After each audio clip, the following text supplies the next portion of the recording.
Hi guys, today we will be covering the precentral gyrus, its location, function, and clinical significance.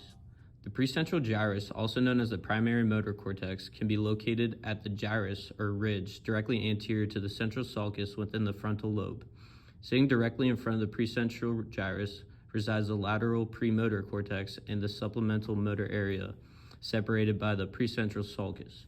Posteriorly, separated by the central sulcus, lies the postcentral gyrus, also known as the primary somatosensory cortex.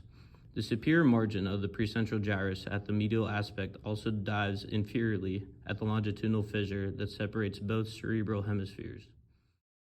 The precentral gyrus is present in both cerebral hemispheres and is responsible for contralateral somatic motor control. This means that the left precentral gyrus controls skeletal muscle movement on the right side of the body, whereas the right precentral gyrus controls skeletal muscle movement on the left side of the body. The motor homunculus, meaning little man in Latin, is a depiction commonly used in neuroanatomy to display motor distribution along the primary motor cortex of the brain. It contains a distorted image of the human body and its parts corresponding to their region of control. The inferior aspect of the homunculus contains motor control of the pharynx, tongue, mouth, and face. As we move superiorly, motor control of the fingers, hand, and wrist comes next, followed by the upper extremities, head and neck, lower extremities at the superior margin, then the foot, toes, and genitals inferiorly at the medial aspect. Regions that require greater fine-tuning of movement are larger than others, as seen where the hand and finger motor control reside. The precentral gyrus contains the origin of some cortical white matter tracts. This includes the cortical spinal tract, supplying roughly 80% of its fibers within this region. It also contains the origin of the corticobulbar tract, supplying muscles of the face and head, as well as the origin of the cortico-rubrospinal tract, which controls muscle tone of the flexor muscles. The precentral gyrus also contains a portion of the supplementary motor cortex, assisting limb movement planning. This region also communicates with other structures in the brain, such as the brainstem, spinal cord, and some other cortical structures, such as the thalamus. Blood supply to the precentral gyrus stems from two cerebral arteries, the middle cerebral artery and the anterior cerebral artery.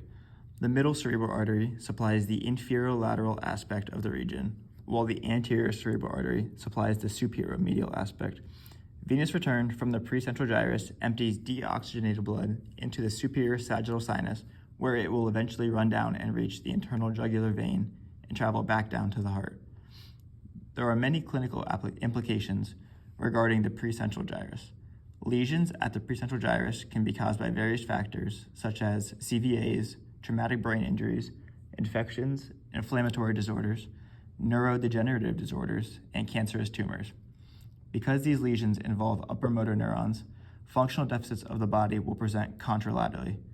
According to Banker and Toddy, these can include muscle weakness, usually occurring at the more distal muscles, increased muscle tone with spasticity, increased muscle stretch reflexes, and possible pathologic reflexes, including the Babinski sign. CVAs or strokes affecting the precentral gyrus can be caused by occlusion or hemorrhage at the middle or anterior cerebral arteries.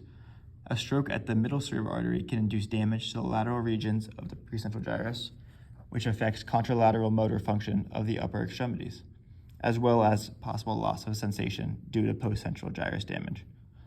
A stroke at the anterior cerebral artery will primarily affect the medial aspect of the pre- and postcentral gyri, which inhibits contralateral motor function and sensation of the lower extremities. Surgical procedures of those who present tumors, also known as gliomas, within the precentral gyrus are frequently deemed unresectable due to the danger of exacerbating neurological deficits. However, glioma surgery today is now highly considered if the resection is performed with maximum safety. Decreased motor function is where physical therapists start to come into play. The role of physical therapists in precentral gyrus injury is to help maintain the function of possible injured muscles. PTs can provide guidance on how best to keep injured muscles functional and also restore movement to the patient's affected areas. PTs can do this in multiple ways, including ways that restore function to the area or help compensate for a possible loss of function that could have already occurred.